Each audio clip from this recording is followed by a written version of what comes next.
So please take a seat. This is the last session of the day. Yeah.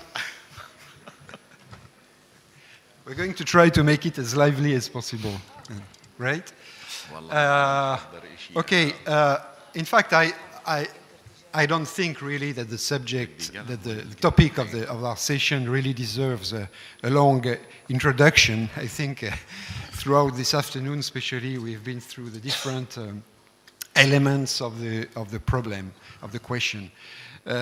Just one thing, though.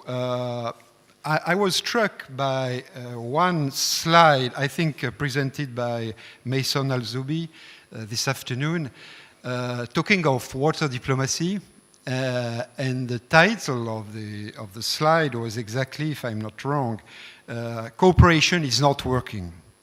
Cooperation is not working, and then the slide explained for different why exactly the lack of coordination, lack of trust, no efficient mechanism for true cooperation, etc. I mean, I'm not going to enter into the details of this, but okay, just the title. Cooperation is not working, and the topic of our session is how to make true cooperation, how to improve cooperation. I don't know exactly how I should word it, but really we are in the topic already. So. To discuss this and to maybe not only to ask questions, but if possible to bring some answers to these questions. We have three speakers, Shira, Kronich, and Zubaida Ezery. Shira and Zubaida, you both work at the Center for Transboundary for Water Management at the Arava Institute for Environmental Studies in Israel, right? Yes. I'm correct? Yes. Okay. You will explain us what is exactly the center and the institute and what you are doing, of course, exactly. And we have also Munqeth Mehyar, who is chairman of and Jordanian director of EcoPeace Middle East, right? And Munqeth, you will explain us also first what's exactly your organization, when it was created, and why. Maybe also how it is financed. I think in these topics it's so good to be as transparent as possible. Okay, it's good to know who is talking, so to speak. So let's start with you, Shira. Maybe okay. The floor is yours. So good afternoon. Thank you for the introduction. So my name is Shira, and I did first want to start off by thanking SKF for inviting us here. We feel very honored and privileged, and just from my short time here, I've really heard about so many ideas and potentials for cooperation and kind of thinking together, if it's high physics or water diplomacy. I think many of the topics that were discussed today all fall under the umbrella of the work that we do at the Arava Institute, really focusing on cross-border transboundary cooperation. So I'll start off by painting a broad picture of the work we do at the Arava Institute for Environmental Studies, the concept, the maybe theory of change that it was born from, and then trickle down to specifically the work we do. And Zubaida, my colleague, will give a very specific case study of how our work has really evolved from transboundary, which is traditionally thought of between nation states, to transboundary between communities. So even within Israel, there's trans-community case studies that now we're involved in between vulnerable communities and alternative communities in Israel.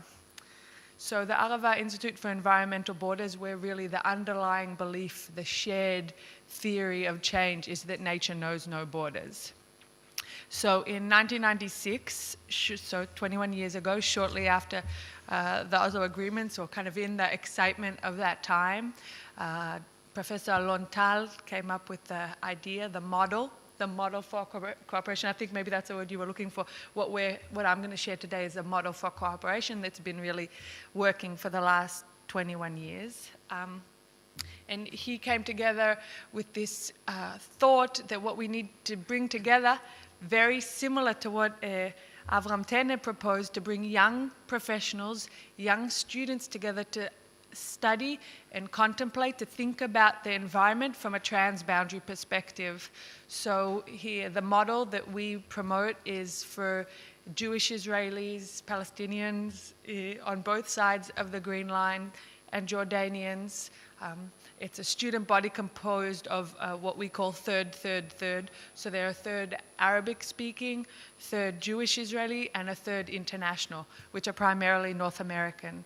So this student body comes to study and live together at the Arava Institute, which is in the south of Israel, on a kibbutz where I live, Kibbutz Ktorah, very close to the Red Sea, to Eilat. So they come together to study for either 1 or 2 semesters, and they live together. So it's in a dormitory, in a shared proximity, so they're removed out of their traditional home communities and thrown into the mix of really a very diverse student body. The interdisciplinary studies and courses that we promote could be environmental policy, of course, transboundary water management, renewable energy, climate change, etc., etc. And in addition to all these academic for-credit courses that are under the auspices of Ben-Gurion University, there's a compulsory not-for-credit course called the Peace Building Environmental Leadership. And this is the underpinning kind of continuous workshop, or what we call like a space that is safe for open dialogue about really the underlying, what did you call it, a blue or a white elephant in the room. So yes, people can come together to live and study if maybe the common ground is everyone has some sort of passion and commitment to the environment, but very quickly it was clear that the elephant in the room is always there, and we need to find a way to allow people to express it in a safe way. So the original mission of the Arava Institute was actually to create leaders, to create environmental leaders in Israel, Jordan, and Palestine. Just last year, we reshifted our mission, and I'll tell you all about that. That's led to a whole new avenue of activities. So our current mission is to advance cross-border environmental cooperation in the face of political conflict. Okay. So as I said, we have a very broad-ranging spectrum of classes and professors, both Palestinian and Jewish Israelis, who come to the Arava Institute or on staff and promote, and teach this mixed cohort, all in English. And the PELS, the Peace Building and Environmental Leadership Seminar, is maybe the conflict mediation or the conflict management skills and capacities that they gain, first being very primarily personal. So maybe it's the first time you've met the other, or maybe it's the first time you've had a shared conversation about Independence Day, Nakba, whatever it may be. And the focus here is to develop cultural awareness, peace-building democracy, and this to support your leadership skills. So this also feeds into, I was definitely going to quote also my Salun al-Zuabi, to diplomacy. So it is water diplomacy, but it's overarching environmental diplomacy. So soon after the academic program, 10 years after the academic program started, 5 research centers were created. So the core activity, the core mission of the Institute was to develop leadership, but very quickly a network of environmental professionals throughout the region, across the 3 borders, existed. And out of that came the need, the interest, the curiosity to also create these research teams to promote research under the same kind of underpinning or belief that nature knows no borders. So we're from the Center for Transboundary Water Management, and then we have a Center for Renewable Energy and Energy Conservation, a Center for Sustainable Agriculture, and a Center for Hyper-Arid Socioecology. And the final center is a research implementation center that puts together all this research and actually promotes it internationally, primarily right now in sub-Saharan Africa. Okay. A real strong asset that I want to say in terms of if we're addressing kind of looking back what's worked and not worked, or what's our theory of change, what's our model for cooperation. So it's a very strong investment in alumni. It's the understanding that whether it be one semester or 2 semesters, once you've been in this experience, this community. So we spend a lot of time developing community, discussing the definition of community. How will community exist? Yes, now we live together, even though I've never before met someone from your national or historical context. How will this trickle into my long-term life when I go back to my more homogeneous community? So the Arava Institute really commits to ushering and supporting long-term engagement with alumni. So this means a yearly conference, this means continuous Skype calls. Another kind of maybe example or strength of the network, strength of the model that we've had is when war has broken out in 2014 in Gaza, or when the situation becomes really tense, there's this cry that we've noticed that's coming out of alumni that maybe have reduced their contact with the other on the other side of the border, and they come back to us kind of looking for an avenue.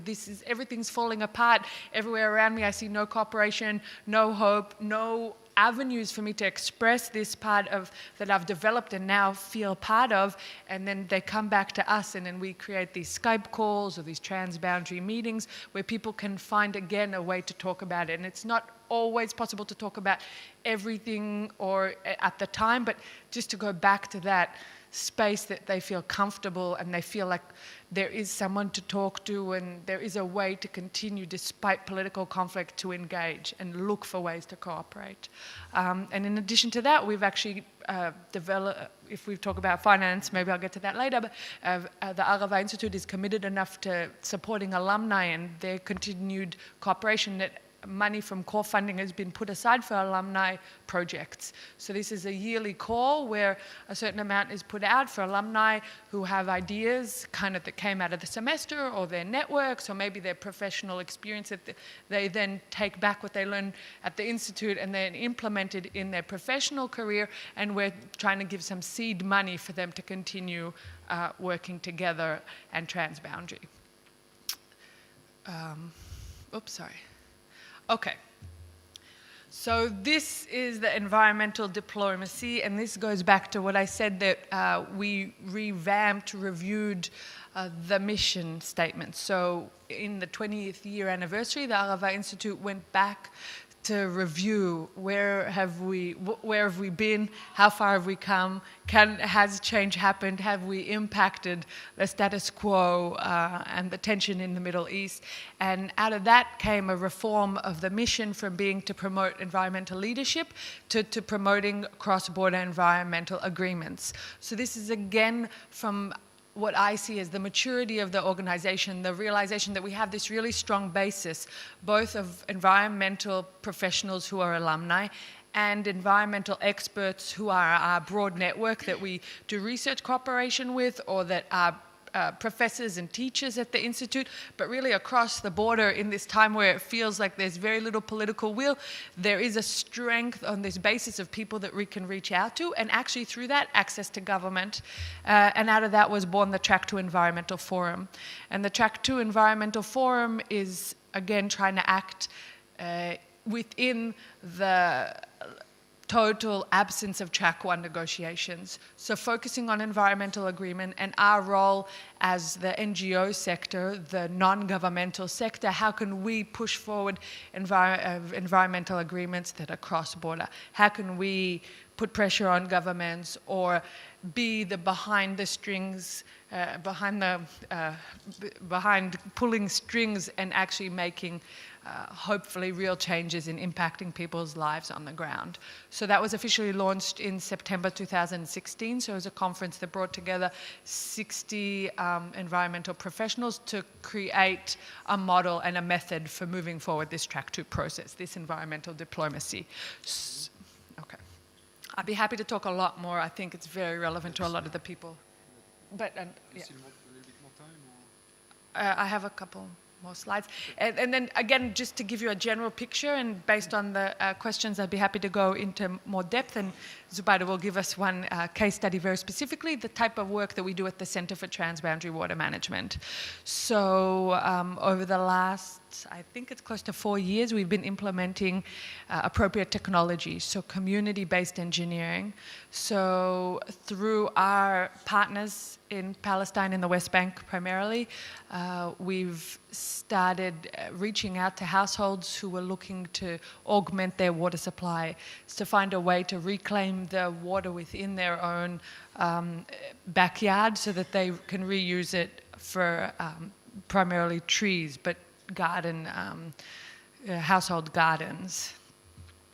So we have, I think it's 11 systems in the West Bank, and we're promoting some more here in Jordan. And we have designed a technology that suits the operation and maintenance and the capital capacity of households, still with some sort of backing or philanthropic capital cost support.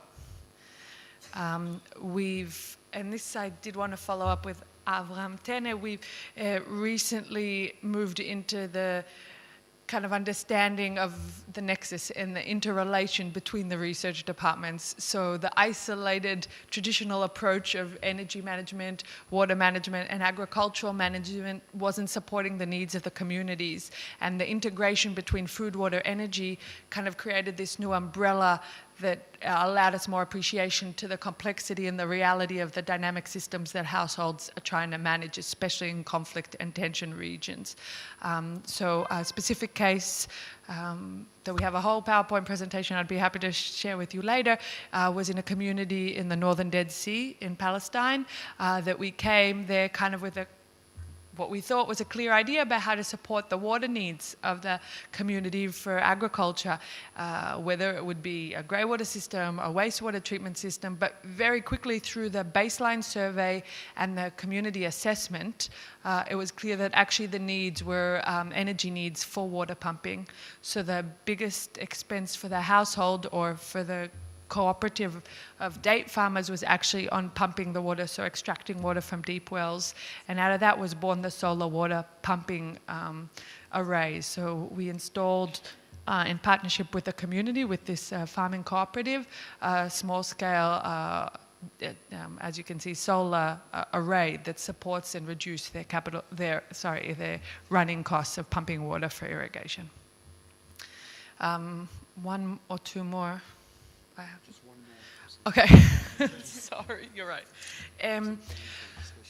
Yeah, so in addition to all this, maybe community engineering, we like to call it, but technology implementation, we continuously have people-to-people events and workshops. So bringing together water professionals, food professionals, energy professionals to discuss the issues transboundary.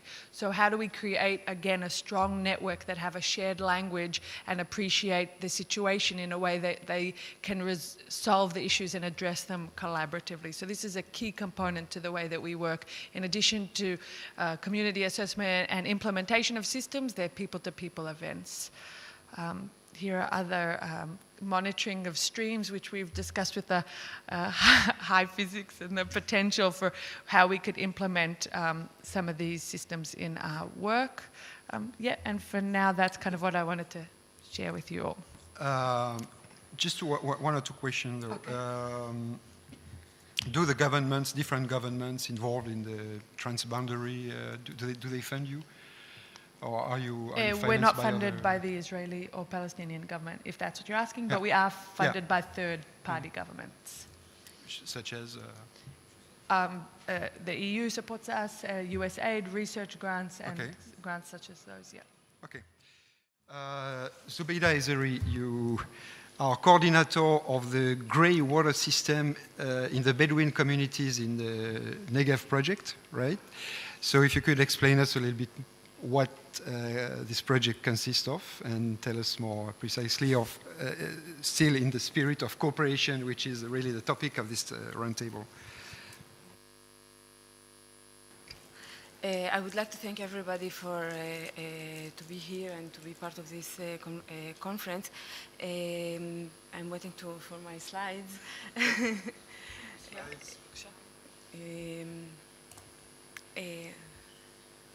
But until I get the slides, I want to to mention here, in this case of, in this project, we're working on sharing communities actually, and not cooperation with neighborhoods. So, in the beginning, I would to give you a short introduction about the Bedouin community, a very short history about them, and then I have to explain a bit about the project.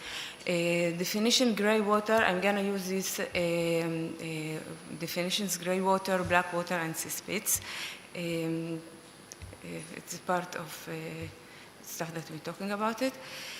Okay, Bedouins in the Negev. In 47, 48, Bedouin in the Negev, the Israeli army or government in that time decided to collect all the Bedouins and put them in the area which called Siyaj, which all the Bedouin community collected and put in that area. During the time, the government understand that they cannot live and stay in that situation.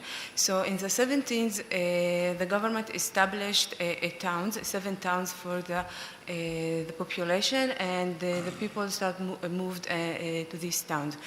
And later, but not all the communities, not all the Bedouins people moved to these seven towns, but still have many of them which live in different areas. So we can find that we have two different kind of villages or settlements, which is unrecognized villages and the recognized. The recognized villages with the government, the Israeli government recognized them later, something like 10 or 12 years ago. Here in this map, we can see in green, this is all this green here. This is the seven established towns. Up there, it's Rahat, which is city actually, the biggest city, Bedouin city in the world. And then Lagia, Hura, Tel Sheva, Tel Saba, Segev, Shalom, or Shgev Salam, Ksefe, Ve'arara. And this is the established towns. And in this map, we can see the towns, the villages or the settlements with the government recognized something like 10 or 12 years ago. And the demographic of the distribution of the Negev Bedouin population by type of locality, it's from 2012. In our project specifically, we focus on almost 20,000 people which live in the recognized villages under the El Kasum and Neve Midbar Religion Council. A bit, like it's a very short and a bit information about the demographic of the Bedouin. We can see here the birth rate, it's very high. It's the highest, I think, in the world. Total fertility as well, it's almost double from the Jewish community. It's very important to say, when I'm saying a Jewish community here, I mean the community which lived in the Negev and not the whole Jewish community in Israel. And the infant mortality as well, it's almost 3 times of the total population. You can see that the environmental conditional, personal hygiene, crowding, lack of infrastructure, increasing risk of infectious diseases. A main case of morbidity and mortality in developed population is the diarrhea illness. So why I mentioned that, because we can see that the recognized and unrecognized villages, they living something like developed countries, is the infrastructure aspect. One of the main reasons of undeveloped these villages, specifically the recognized one, which is the land disposals, which kind of barrier for improving the settlements of the villages. In those pictures, we can, I give you examples how the water look, the infrastructures of water, like infrastructures, not exactly. It looks like this. All the pipes, it's up off the ground, facing very high temperatures or lower temperatures, depends on the seasons. I think the picture says and show exactly how it's look like. You can see here, it's a sewage which go out from home. This is the toilet actually, and here this pipe, this one here. Okay, sorry. This is for water. And the sewage is not the best. As I said, what's happening for the sewage, the people using cesspits for disposal of the black water, actually they separate between black water and gray water.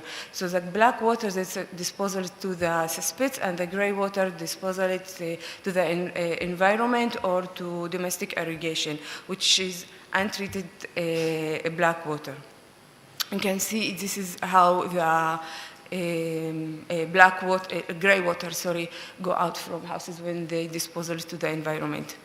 And this is one, and okay, sorry, you not really can see the picture, sorry.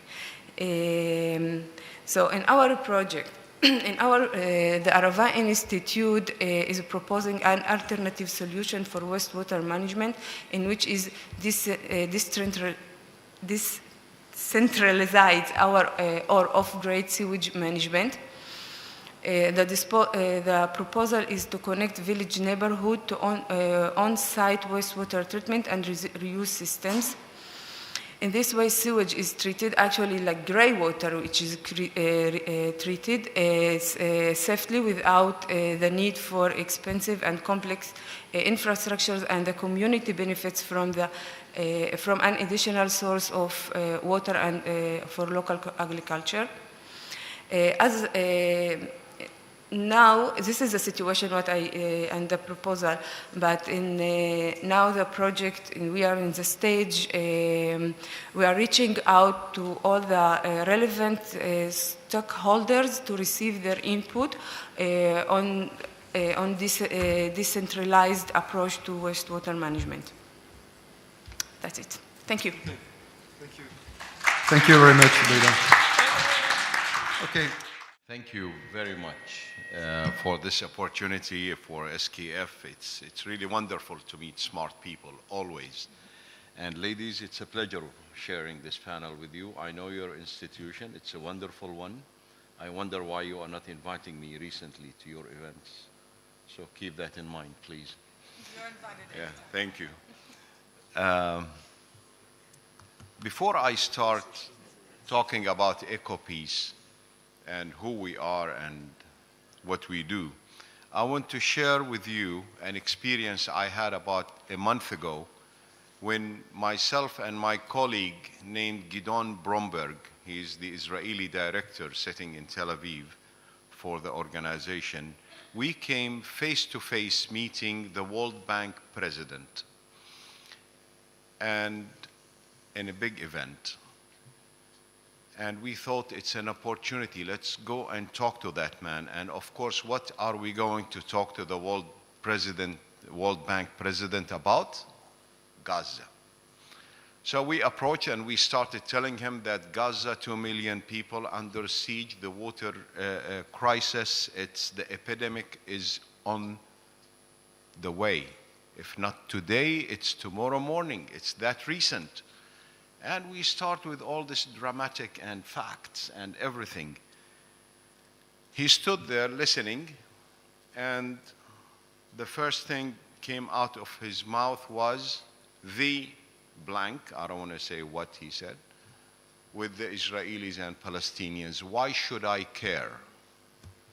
That is his own words. Why should I care? I have people in Africa that wants to help themselves. More than 10 million people are waiting to be helped and want to be helped in Africa. Those guys are not helping themselves. And this is a wake-up call for us. Our problems is deep, and we are not really recognizing our problems, and we want the whole international world to come in and start solving our problems, why we are not really addressing these problems, which it's mainly political. I ended to that. I don't want to cry more. But going back to EcoPeace, like we promised to talk a bit about the organization itself. EcoPeace is a regional organization, like I said. It's Israelis, Palestinians, and Jordanians, an office in each country. We are about 33 staff in each country, a total of 100 and so in the 3 countries, with the 3 co-directors for the organization. We started in 1994 when we signed the peace agreement with Israel. And the main objective was to keep an eye on the carrying capacity of the region. Because if we all remember then, the peace finally reached this famous Middle East and everybody was excited. People were lining up projects, and the Dead Sea wanted to have about 500,000 rooms, guest rooms in it. Agriculture projects, all kinds. And we thought that somebody needs to work as a watchdog at that time and make sure that the region is not taken beyond its carrying capacity. And that's how we started. But unfortunately, 4 or 5 years of wonderful experience from 1994 to 1998, I think, the peace process stalled, and here we are with all this wealth of information about the different ecosystems and what they are facing, especially the Dead Sea, which opened the way to the Jordan River, and we know more about the Jordan River and why the Jordan River has been diverted by 98% and the polluted water in the river today, and so on and so forth. This is how we started. That's EcoPeace. And I'll be happy to talk to any one of you after the session, because we want to use it for talking about the topic itself. For a minute, I want to stop and for you to imagine this region without a conflict. Think of it. West of the river, a high-tech, rich economy, leading the world in water technologies.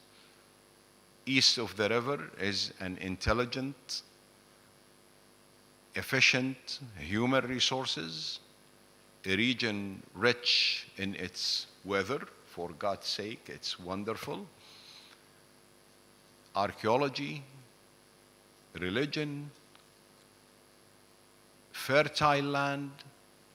Imagine the potential if we had the political will, if we have a peaceful region. Time to wake up now. Cooperation is not working. That's how you open this session. Why? I think it's well known. We will not go deep into that. But what to do?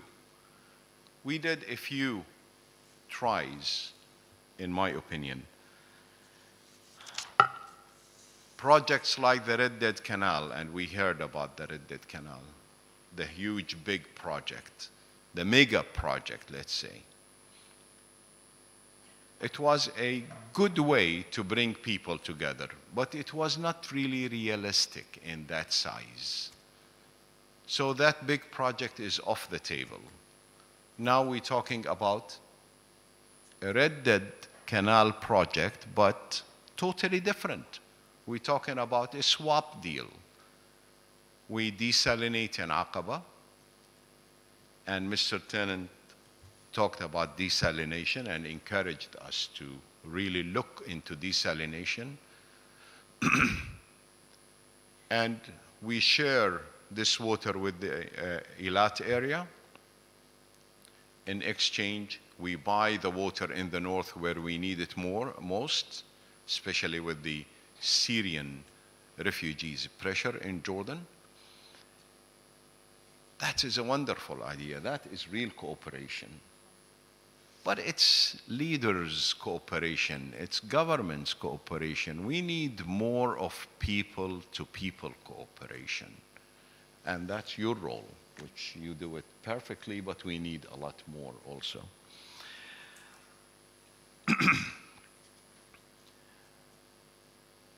The swap deal does have its own consequences also. We insist of bringing the water to the Dead Sea, or the brine water to the Dead Sea, which we now think it's also a good idea with the desalination. But again, before we go deep into the desalination, I think we have so many steps to look at before we really think that desalination is the very final way of saving ourselves. Before desalination, let's talk about water reform in all countries around the Jordan River. If we take Jordan, it needs a lot of reform. I admit the government, the water ministry is doing so much, and they are really working hard with whatever they have in their hand, their capabilities. But we still need a lot more. In Palestine, so much to do. But again, the white elephant, the occupation, the permits that needed to build a single water treatment plant. I witnessed the water treatment plant was built in West Nablus. It took 12 years to be able to put the shovel in the ground and start working. 12 years of obtaining permits. The whole economy of the whole project is different. You know, the cost is doubled. The rest of the West Bank, all their sewage is in cesspits, and it leaks to the mountain aquifer ground. But it's the same case of the Jordan River. 650,000 people on the Jordanian side, they get rid of their waste in cesspits also. That is a real pollution, but it's a very valuable resource that we are losing. We need to put this all together and think of agriculture reform. What do we do with agriculture? Over 50% of our water goes to agriculture. It varies from one country to another. I think in Jordan, I don't know, Qusay, help me on that. Yani, is it 55 to 65, something like that? But it's in that neighborhood, and this is a lot. In a place like our country that we need every drop, we do not even think of reuse of water. The reuse of water is very minimal. I keep saying the political will and the real peace and the real cooperation. We look at Israel recycling 87% of their water. The next country to Israel is Spain at 20%. Look at the gap. And here we are in Jordan, across the river, are not using this advantage of bringing this technology to us and reusing our water. If you talk to a Jordanian official, he will tell you 60% we are recycling. It's 60% of the captured water we are recycling, not the whole quantity of the water we are using. So there is so much to do in reform before we go into desalination, because as we know, desalination requires a lot of energy, and energy is an issue. But again, let's look in Jordan. We have a vast eastern desert, huge. And the value of that land is becoming less and less because of climate change, because there's less and less rain coming to that land. So it's not even a good grazing land anymore. At the same time, it's one of the best land in the whole world for solar radiation because of the elevation, because of the proximity to water bodies, almost no humidity. We can produce more energy per square meter in the eastern desert of Jordan than anywhere else in the world. That is a resource. In the organization, we introduced a project called WIN project. It's water to energy project. We are trying to utilize each country to try to utilize their own strength. And we thought Jordan can produce the renewable energy, transfer it to Israel and Palestine. Those guys can desalinate water and give it to us. So interdependency. But why think of interdependency? You know, like we thought that if you cut the water, we cut the electricity. It's like twisting arms, you know. But no, we need more cooperation on these issues rather than anything else. But the ideas are there. You talk about the problems, and of course they are enormous, and just as you described. But can you tell us a little bit more what you do? You just mentioned this project. What are the other actions that you undertake with the organization to try to promote cooperation? Exactly. This is one of them, Yani. I was trying to say a bit about the problem, not to cry over it, of course, but at least to mention it, but also to show how people can cooperate together. And the WIN project is one of them. Now, the organization went furthermore and developed what we call a regional master plan, a master plan for the region, for the Jordan Valley. We did a master plan in Jordan, another one in Palestine, and another one in Israel. And we cooperated together and we came out with a regional one. The results are amazing. We can bring the economy of this valley from $4.5 billion today to $70 billion in less than 20 years. We can make this valley prosper, but again, the political will.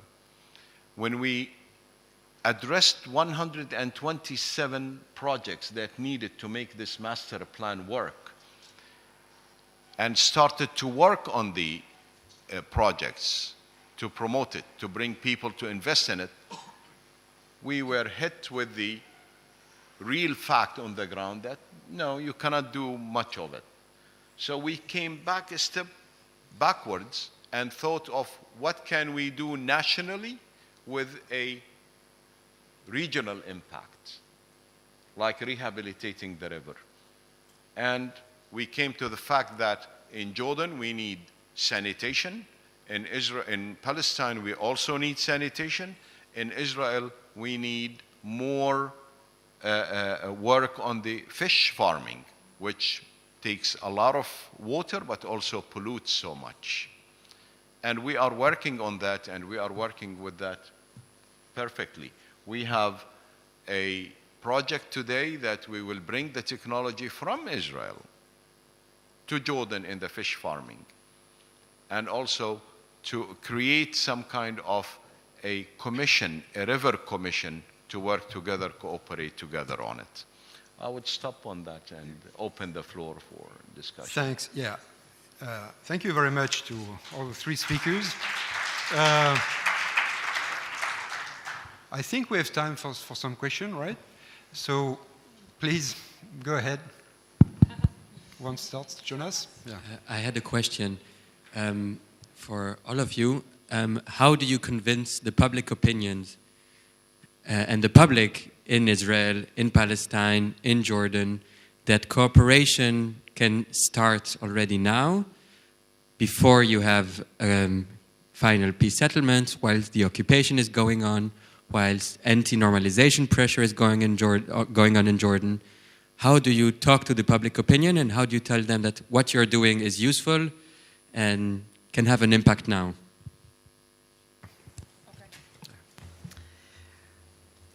There's no easy answer, I'm sorry. I wish I had one. But the methodology and the approach that we take is really common interest issues. So bringing people together, maybe such as this conference exactly, who are keen to share professional information, knowledge, technology, and that's the starting point. So yes, there is a natural selection process. There are extremes on both sides that I won't be able to engage, but there's a really big proportion of the population on all sides who are interested to understand the reality of wastewater treatment in Gaza, who are interested in understanding how air pollution from charcoal burning is affecting each other, potentially their borderline communities who are feeling this and expressing this and actually have very limited access to having a diverse discussion about this. So the environment and things that affect people directly on all sides is the focus of us bringing these people together so that we can start a discussion. And once we're in a room together, talking about something technical, environmental, whatever it is, then weaving into that trust building, relationship building, that relationships build trust and trust build peace. So that's our focus. In terms of convincing people, our hook is primarily environmental. Do you want to? Zubaida? I'm talking specifically about the project and the community that I work with them. It's really difficult to bring them together because they are very, very close community and untrusted anyone in general. But during my thesis research, I work with the community, which I interviewed them, and I understand there's a few ways that we can do it and to build the trust, just to like have a preparation with them, to tell them who I am, why I'm here, what I want to do, to be a very natural person, like I'm not connected to any governmental institution or anything else, to explain to them exactly what I am doing here and why I am here. And the other thing which really helped me a lot, it's a language. When you have the same language to talk to the people and they understand you much better when you use a translator or a language which is not a common, or a common language. Thank you. Munqeth? Real short, I would tell you self-interest. I will convince them that cooperating is for your own benefit. Do you think Jordan can survive without cooperation on water with Israel? With difficulties, we will survive, but with extreme difficulties.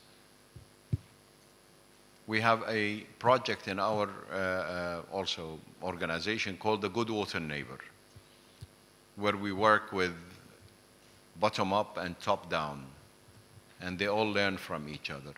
Sometimes when we bring people together and start talking about their problems, they are confused. Why this group are talking about our problems? It's our turn to talk, but they don't know that it's the same problem. It's a very close proximity. But it depends whom you're talking to. Like in Jordan, we convince them that doing this, cooperating, you will be helping Palestinians. They will be able to survive, and you strengthen them to be able to negotiate with the Israelis. There's a big gap, let's face it. With the Israelis, you need to talk to the peace camp. You don't talk to everybody in Israel because there is people who does not want even to listen to you. But the peace camp, which is today unfortunately are small, which we need to bring it back to the 1994 era, that we need to be close to them. And those guys will come forward. And when you talk about self-interest, yes, it's for everybody. That's how. Other question? Yes? Yes, thank you very much, all 3 and 4 of you, actually. Let me just remind you when Maysoon said cooperation, Maysoon Za'bi earlier said cooperation is not working, right? That was the conclusion of here also of Munqeth, that cooperation is not working. The signs of things that cooperation is not working. And again, both concluded also the same thing, that a commission is needed, commission for the Jordan Valley. That will be fantastic. It was envisioned also in the days of the dreams and the big projects in the 94 and 95 and so on. It was also envisioned as the mechanism to process the peace. Through having a commission in the Jordan Valley, and it just didn't happen. Yeah. But I think that's the solution, and that's the solution, and it's coming. Eventually it's coming. It's just, and your efforts, all of you, your efforts are actually appreciated. Sometimes a little bit too idealistic, but it's your role to be a little bit too idealistic, right? But maybe the question, one thing hit me just like that, because I am not very religious myself. Okay, so when you said Jewish, Palestinian, Jordanian, that struck me as I was waiting for Jewish, Christian, Muslim. I wasn't waiting for Jewish, Jordanian, Palestinian. Israeli, Jordanian, Palestinian, I can see the sequence. You see? Yeah, because you used that right at the beginning. That's a political choice. That's sensitive to some people. Yeah, and my point was just to represent that within Israel there are Palestinians and Jews. Yeah. So I don't want to say Israelis to only mean Jewish Israelis. There are Palestinians who have Israeli citizenship. Does that? Okay. So there. Otherwise, if I say Israelis, like the one next to you, right? Like the one next to you. Exactly. So when I say Israelis, I can't automatically mean it to mean Jewish Israelis. So I say Jewish Palestinian. Okay. But that's a political choice of language that represents me. Yeah. Go ahead. Any comments on the observation? Not on the language, unless you want it, but on the Commission, on the proposal for more cooperation. I mean, something even more stronger, more efficient, right? This is what you... Okay. All right. One question. Sorry, I got the mic. Okay, go ahead. Go. I'll hand it to you in a minute, Henry. So I have a question about first of all, about the Institute. My question is, you're doing good work, and so to me, I start thinking, okay, how can you scale this? How do you build this so that it becomes, I mean, it's a great effort, but we're going one student kind of at a time. How can we scale it? Can we expand it to other campuses, or can we, increase the number of students, and can we broaden it so that we're including other people, people from Africa or, I don't know, Sudan or places where, there's a real need, or sub-Saharan Africa. And then for Zubaida, hello. What is your project that you're working on? What is the time frame? What's the ultimate objective? What do you hope to accomplish, and by when do you hope to accomplish it? I was just curious, and where does your funding come from to get that to happen? And our last panelist, I was just wondering for you, when you talked about cooperation, that really you got to teach people it's in their best interests, but I think you also have to talk about how it's important for mitigating risk. So it's not just for their benefit, their beneficial gains, but also for mitigating risk, which is a key component for success, I think. Okay, Shira, on the first question first. I think that's a very pertinent question. How do we upscale? Where's the balance between the amount that is invested in every particular individual student to support them through the process? Because actually it's quite confronting and challenging to have come from a very specific narrative and have a worldview which is familiar within your community, and then have it quite challenged within appreciating and slowly coming to accept an alternative narrative that isn't identical to yours, and the facts, data, and all that are historically dependent and things like that. So the Institute is always thinking about how to expand and upscale. So we have built new dormitories. We are looking at the potential of having an additional campus and really just growing the student numbers. I think our people-to-people initiatives, so they're bringing together young professionals, whether it be a short course that we're now coordinating on food, water, energy from Gaza. That'll be, again, an integrated course with Gazans, West Bankers, and Jewish Israelis coming together and having a short course, so it's not a semester or 2 semesters, but really fitting into that professional training with the peace building and environmental leadership. So having that support long-term academic process, which is for a student audience, with a young professional parallel track. And I'd be happy to hear more ideas about how we can take the next step, but still really be very well invested per individual, because otherwise I think a lot of the essence of the program can be lost. As I said before, community building is a really core component of the success of the program. Munqeth, on this self-interest, risk mitigation, I mean, which the type of argument that you use to try to convince people that they should really cooperate. You know, this was the second question from this gentleman. Yeah, is the argument of the self-interest really the main one you use? Is it enough? In a way, like I said, it depends on whom you are talking to. You know, like with all these great, I would call it, efforts that we are doing and other institutions are doing,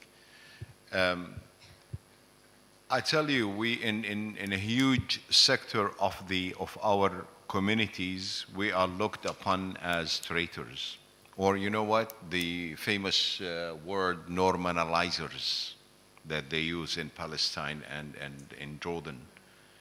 Yani we are labeled as normalizers.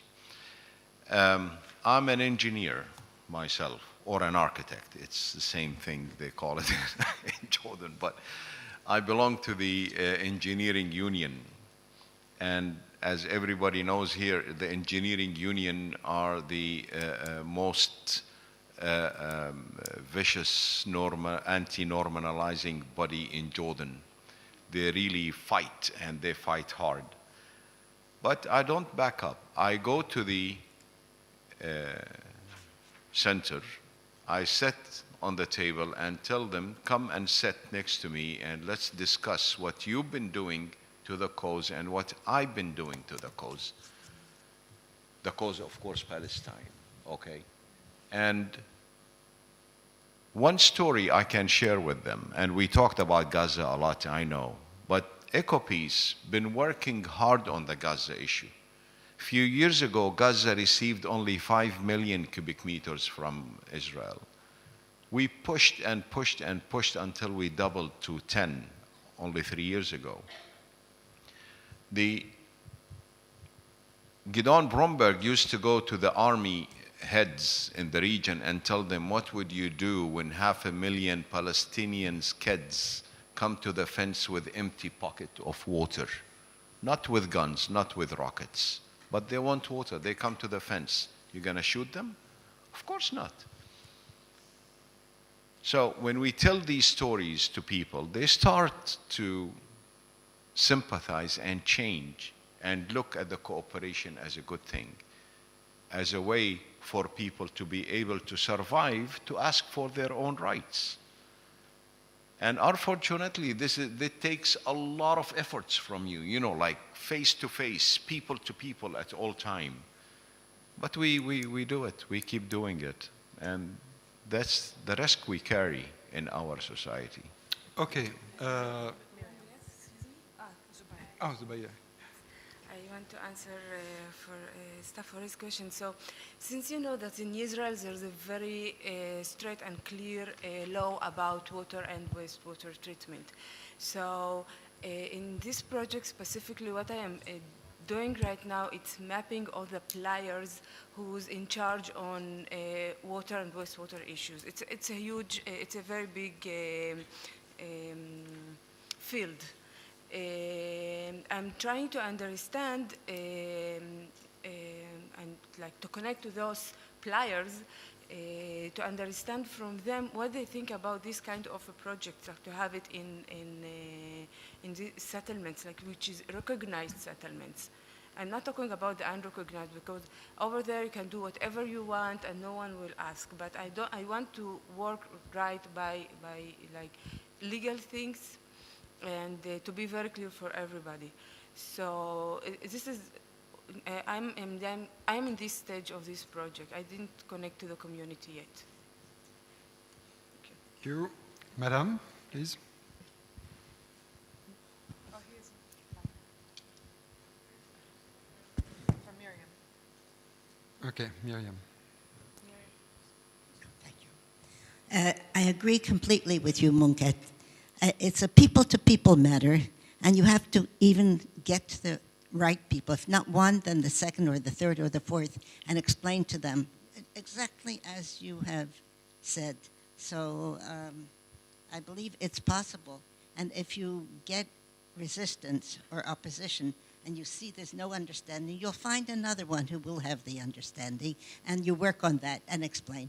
And I think that was the bottom-up idea that I had. Even if you go to the top through the bottom-up, and you'll find which top would listen, I think it's possible.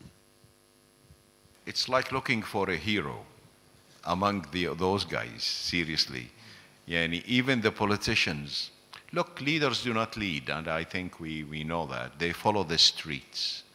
And since the street are more with the anti-normalizing movement, you will find difficulties to have a leader, to be a hero. But we found one in Jordan, and he's doing a great job. Thank you. But looking at things quickly, you are scaling up. It's not that you're not scaling up, but scaling up to a magnitude, I think it needs some kind of political change, some kind of move, some kind of something happening to take you to another scale. But now you're scaling up. You have 100 people working for you, which is pretty good. I just want to emphasize that exactly the 2 points that you just made is what the Track 2 initiative is trying to focus. How the base of people to people, so the networks that we have can start influencing the Track 1 initiative, the lack of Track 1, and pull them into action. We really think that we have created a strong enough base of people to people, and we can continue working in that regard. And now we have enough momentum that we can try and force through or push and pressure agreements, so governmental agreements. So I think that supports both your comments. Thank you. Question? Well, my questions were very, very much in line with those of Scott, so I'm very grateful for your answers. But it pushes me to go further with a more blunt question. What are your financial means, and more important, who finances you? I guess you are not financed by the states, aren't you? The Arava Institute is primarily financed through private donations. So the bulk of the student or the academic program is supported through fundraising that we commit a lot of time and effort from primarily North America, and primarily even Jewish communities in North America. So they support the program, the academic program, and the research is supported through research grants. So that's when we do have a very strong involvement from the US Consulate, USAID, the EU have supported us in research programs and collaborations that are all underpinned with people to people. So any one of our research programs will have a parallel track of bringing people together.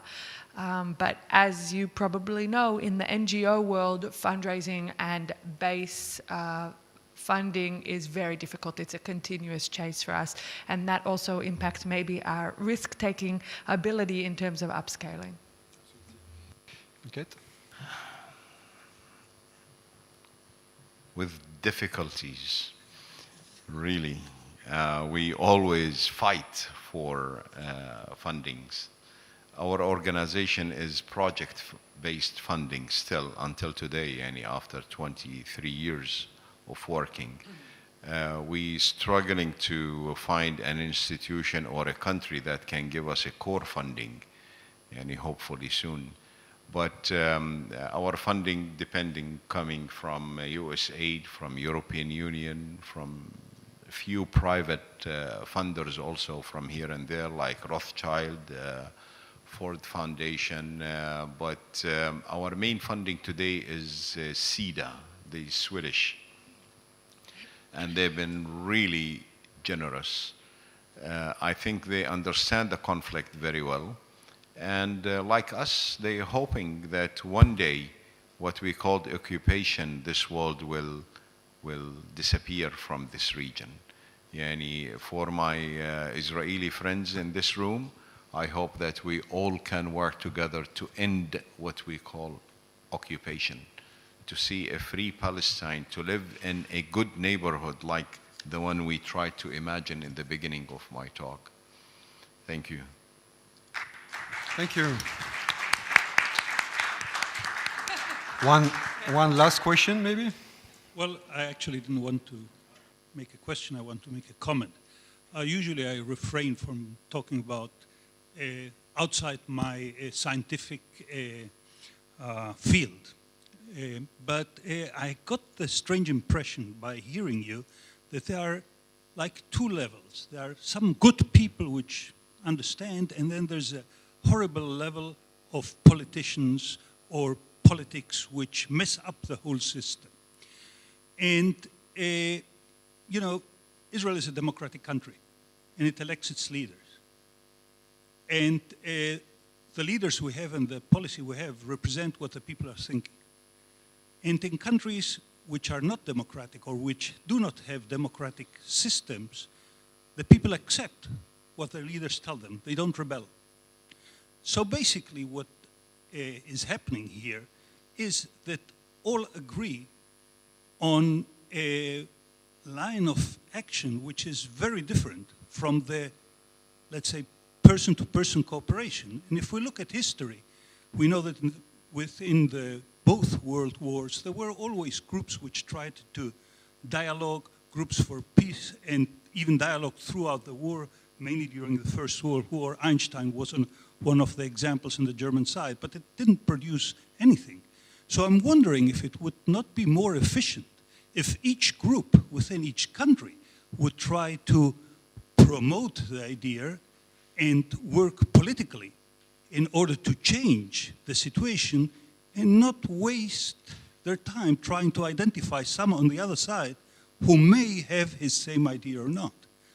I think in terms of long-term efficiency, it would be much better than trying to shake a hand of somebody who may have been his enemy, and it feels very nice, and people here would really applaud, but it is a negligible community.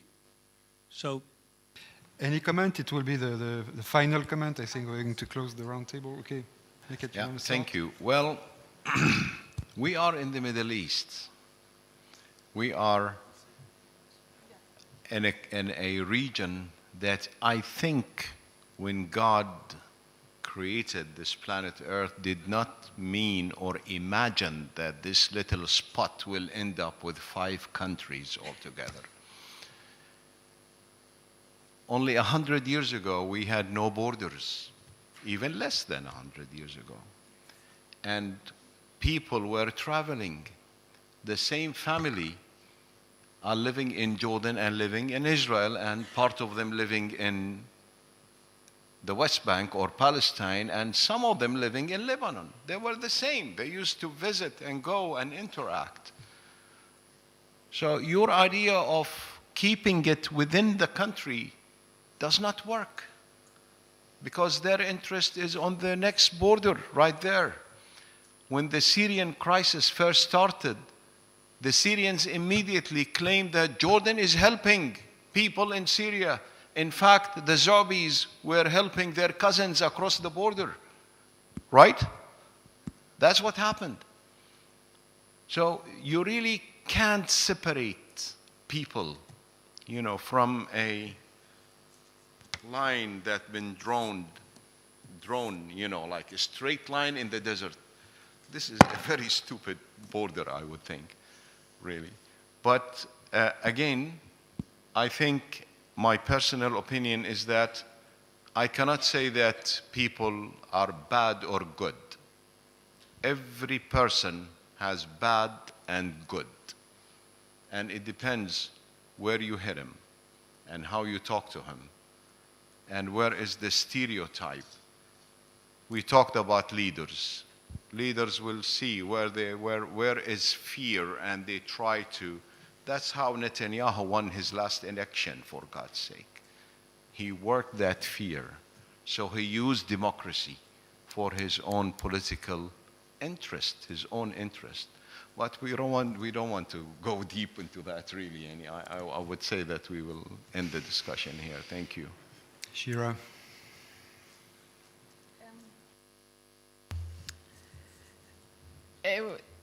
I did have how to respond, and actually I really have similar thoughts, and I think you really uncovered and maybe clarified the methodology of the Attract-To process that we're initiating.